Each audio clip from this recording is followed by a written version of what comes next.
Bonjour, bienvenue sur Je suis Africa Money. Je m'appelle Mansayem, promoteur de cette chaîne et auteur du livre Au prénom de l'Afrique. Il y a une règle fondamentale que je vous recommande tous.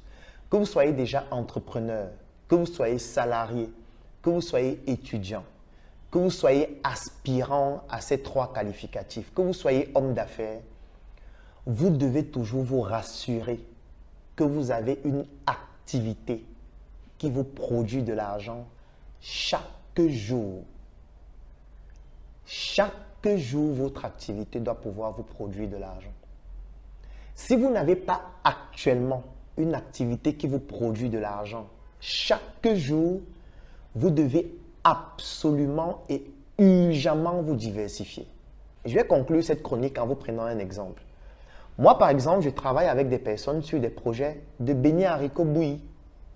Ça veut dire, on vend des beignets avec du haricot et de la bouillie, pas dans un restaurant, dans la rue, aux élèves, à côté d'un établissement.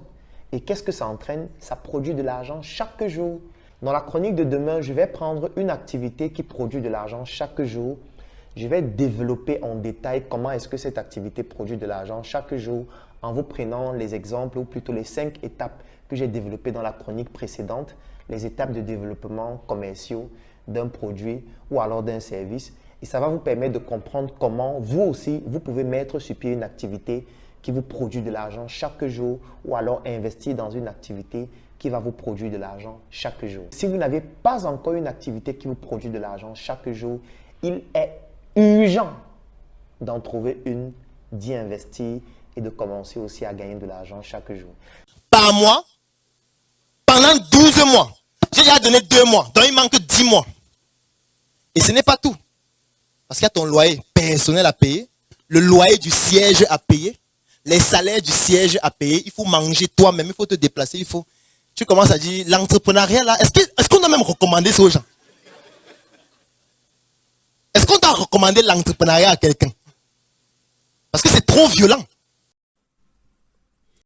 Vous savez, la devise de Je suis Africa Money, c'est « Nous avons un continent à bâtir ».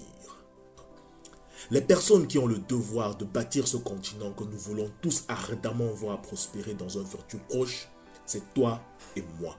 Chacun contribuant individuellement, mais surtout collectivement. Et c'est exactement la raison pour laquelle, en tant qu'Africain de la diaspora, qui veut apporter sa contribution à son niveau, je serai personnellement présent le 23 avril de cette année 2022 à la conférence formation du Dr Claudel Noubissier à Paris. Je serai là-bas d'abord pour écouter le Dr Noubissier car c'est un monsieur extrêmement pertinent comme vous avez pu l'entendre au début de cette vidéo. En plus là-bas sur place à Paris, il m'apprendra des choses et me communiquera des informations importantes qu'on ne partage pas gratuitement sur Internet.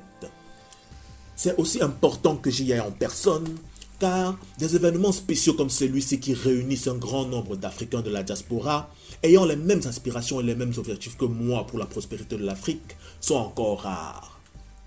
Donc c'est une excellente opportunité de rencontrer et de nouer des partenariats solides avec d'autres jeunes Africains dynamiques car ensemble, notre force de frappe est plus puissante. Je résume cela dans cet autre extrait de mon livre Au prénom de l'Afrique. L'existence humaine est régie par la raison économique car à la racine de l'économie réside le besoin vital de se nourrir. Dans un monde où l'argent est au centre de l'économie, il devient vital de s'éduquer financièrement. Africains, l'éducation financière nous permettra d'apprendre à maîtriser le cycle de l'argent.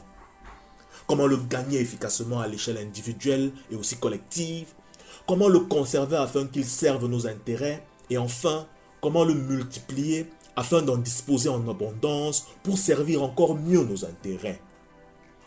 L'argent est un outil dont la quasi-totalité de l'humanité contemporaine se sert aujourd'hui. Cependant, une minorité seulement maîtrise l'art de multiplier l'argent de manière à en disposer en abondance. Cette minorité est communément désignée par le terme riche. La richesse n'est donc pas une question de possession, avoir, mais une question de connaissance, être. La possession n'est que le résultat de la connaissance. Tel individu possède beaucoup de poissons, parce qu'il a d'abord acquis la connaissance pour le pêcher en grande abondance et ou le conserver plus longtemps que quiconque. De même, en est-il de l'argent, d'où la nécessité de l'éducation financière. Gagner et multiplier l'argent, le conserver en abondance et le plus longtemps possible, cela n'est pas le fruit du hasard, mais cela s'apprend. Tout comme les meilleures techniques de pêche et de conservation du poisson s'apprennent également. C'est à cela que sert l'éducation financière, à apprendre le cycle de l'argent. Tel est le chemin pour sortir du statut d'obligé en recouvrant d'abord notre indépendance économique. Toute autre action que nous voudrons accomplir en tant que peuple noir afin de manifester notre volonté de puissance et d'imposer le respect qu'exige notre dignité, toutes ces autres actions, quelles qu'elles soient, auront besoin d'être financées par de l'argent. De plus, la main qui donne, qui finance, étant au-dessus de la main qui reçoit, la première étape de notre autodétermination en tant que peuple africain consiste donc d'abord à s'assurer que cette main qui finance soit elle-même une main africaine, une main noire. Ce sont là les deux facettes fondamentales de l'enjeu de la conquête de notre indépendance économique dans la configuration du monde actuel. La jeune génération africaine dont je fais partie a très bien compris cet enjeu.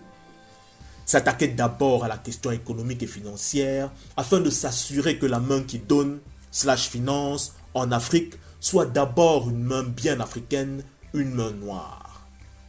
Plusieurs de ces jeunes Africains se sont engagés publiquement afin de permettre à un maximum d'Africains et d'Africaines d'acquérir cette éducation financière qui se traduira par des actions grâce auxquelles ils reprendront possession de leur pouvoir économique. Ces jeunes personnalités publiques de la nouvelle génération africaine expliquent beaucoup mieux que moi combien il est crucial pour nous, Africains noirs, de reprendre possession de notre indépendance économique. Par leur travail de vulgarisation exceptionnel et magistral, elles mettent également à la disposition du reste des Africains une multitude d'outils pratiques dont la maîtrise nous permettra d'impacter positivement notre environnement immédiat du point de vue économique et financier. Plus il y aura d'Africains qui maîtrisent l'art de gagner, conserver et multiplier l'argent, plus l'Afrique se rapprochera de son indépendance économique. Vous pouvez lire les livres de ces jeunes Africains dynamiques et ou les suivre sur les réseaux sociaux.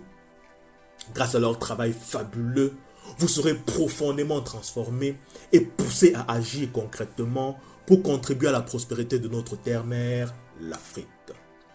Il s'agit entre autres de Ricardo Kanyama, Philippe Simo, Claudel Noubessier, Tion Nyang, Jean-Yves Bagbo, Stéphanie Mbida, Justin Mortodé, Valère Bélias, Yann Amon, Simon Ouedraogo, Jean-Paul Pougala, Tatiana Assi et Tessera. Vous constaterez qu'avant le XVe siècle, l'Afrique disposait de son indépendance économique. Rappelez-vous, il n'y avait pas de mendiants en Afrique, ni de pauvreté au sens abject du terme. Sa capacité à subvenir elle-même librement à ses propres besoins, en commençant par le besoin de se nourrir, était le fondement de tout le reste des éléments qui ont fait la grandeur de l'Afrique d'antan. Le monde ayant évolué et changé avec les chocs civilisationnels qui se sont produits à partir du XVe siècle, l'enjeu est désormais de s'adapter et de restaurer l'équilibre. L'Afrique noire a son mot à dire dans l'histoire moderne du monde.